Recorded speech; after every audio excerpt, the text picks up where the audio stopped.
Hello friends, welcome to the PSS learning. Friends, आज हम इस वीडियो में प्रेजेंट परफेक्ट कंटिन्यूस टेंस को पढ़ेंगे। तो आप इस वीडियो को ज़रूर पूरा देखिए। तो वीडियो शुरू करते हैं। तो फ्रेंड्स, आज के इस वीडियो में हम प्रेजेंट परफेक्ट कंटिन्यूस में अफर्मेटिव सेंटेंसेस को बनाना सीखेंगे, मतलब सकारात्मक सेंटेंसेस को हम बनाना सीखेंगे। तो यहाँ पर सबसे पहले हम पहचान पढ़ लेते हैं कि प्रेजेंट परफेक्ट कंटिन्यूस की पहचान क्या होती है। तो यहाँ पर वाक्य के अंत में रहा है, रही है, रहे हैं और साथ में ही समय आता है। तो दोस्तों, जिस वाक्य के अंत में रहा है, रही है, रहे हैं ऐसे शब्द आते हैं और साथ में ही समय आता है, तो वो कौन सा टेंस होता है? तो प्रेजेंट परफेक्ट कंटिन्यूस टेंस होता है। तो यहाँ पर आपको ये पहचान याद रखनी है ताकि आप पहचान पाए एग्जाम में कि प्रेजेंट परफेक्ट कंटिन्यूस टेंस ये वाला है या नहीं।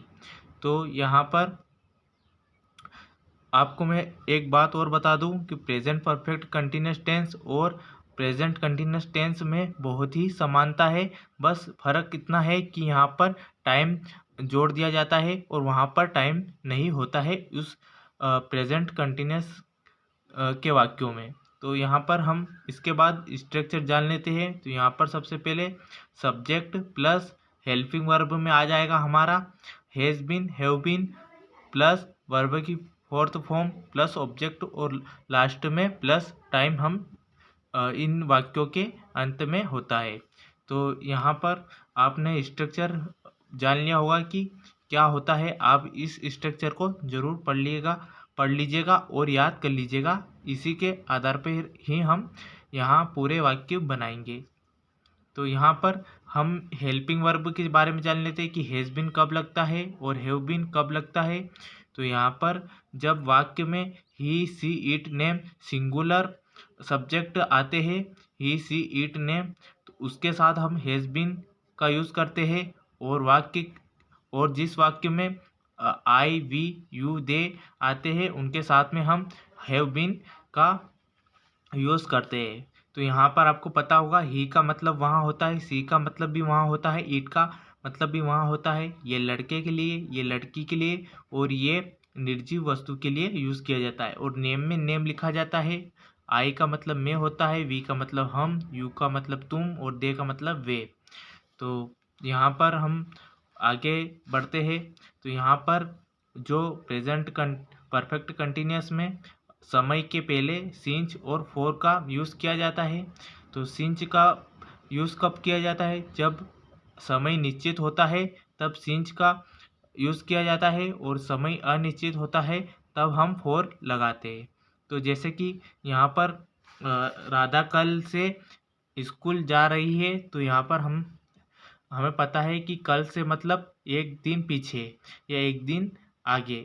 कल का मतलब ये तो हो ही नहीं जाएगा कि 2 दिन पीछे छोड़कर, और परसों का मतलब ये हो नहीं जाएगा कि परसों का मतलब कल।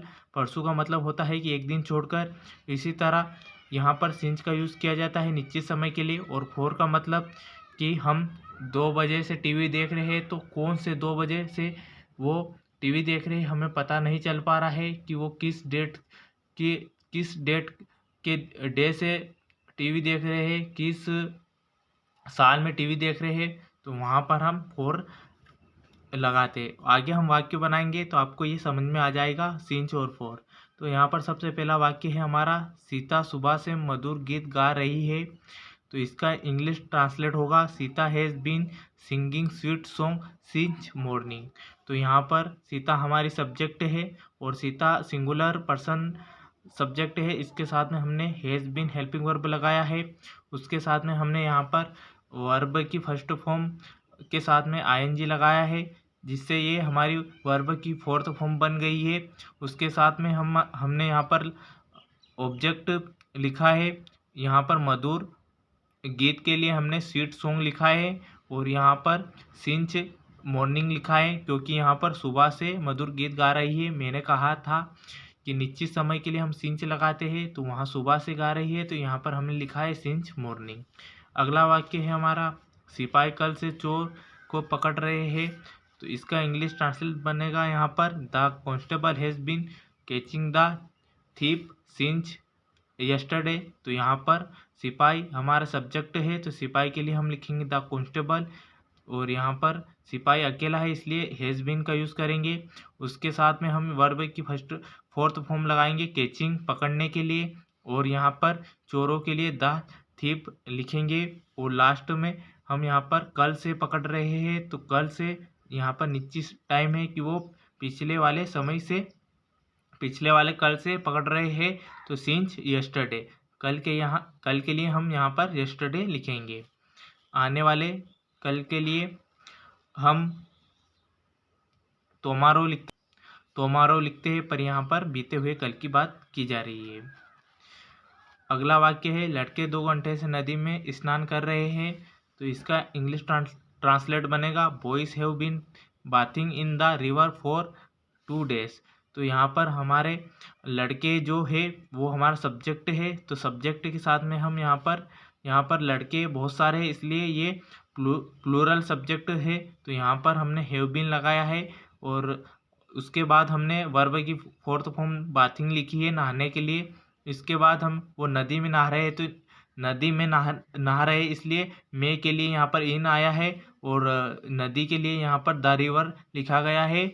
और लास्ट में वो 2 बजे से नहा रहे हैं, तो हमें अनिश्चित टाइम है, कब नहा रहे पता नहीं, कौन से वार और कौन से दिन नहा रहे ये पता नहीं है, इसलिए हम फॉर 2 days हम लिखेंगे। अगला वाक्य है हमारा वे मैदान में शाम से हॉकी खेल रहे हैं, तो इसका इंग्लिश ट्रांसलेट है they have been playing hockey in the ground since evening. तो यहाँ पर वे के लिए हमने दे लिखा है, सब्जेक्ट है हमारा वे ही है, उसके साथ में हैव बीन हेल्पिंग वर्ब लगाई है और वर्ब की फोर्थ फॉर्म लिखी है बाद में। और यहाँ पर सब्जेक्ट हॉकी है और यहाँ पर वो मैदान में खेल रहे हैं, इसके लिए हमने इन द ग्राउंड लिखा है। और यहाँ पर वे शाम से हॉकी खेल रहे हैं, इसके लिए सिंस इवनिंग हमने लिखा है। अगला और लास्ट वाक्य है मेरी माँ सुबह से खाना बना रही है, तो इसका इंग्लिश ट्रांसलेट होगा my mother has been cooking food since morning. तो यहाँ पर माई मदर सब्जेक्ट है और यहाँ सिंगुलर पर्सन सब्जेक्ट है, तो इसके साथ हमने हैज़ बीन लगाया है। और यहाँ पर वर्ब की फोर्थ फॉर्म खाना बनाने के लिए कुकिंग लिखा है। और लास्ट में यहाँ पर फूड खाने के लिए ऑब्जेक्ट हमारा ऑब्जेक्ट है, तो फूड लिखा है। और लास्ट में टाइम के लिए हमने सिंस मॉर्निंग लिखा है। आई होप कि ये वीडियो आपको पसंद आया होगा। अगर वीडियो पसंद आया तो प्लीज़ वीडियो को लाइक कीजिए और चैनल को ज़रूर सब्सक्राइब कीजिए। Thank you so much.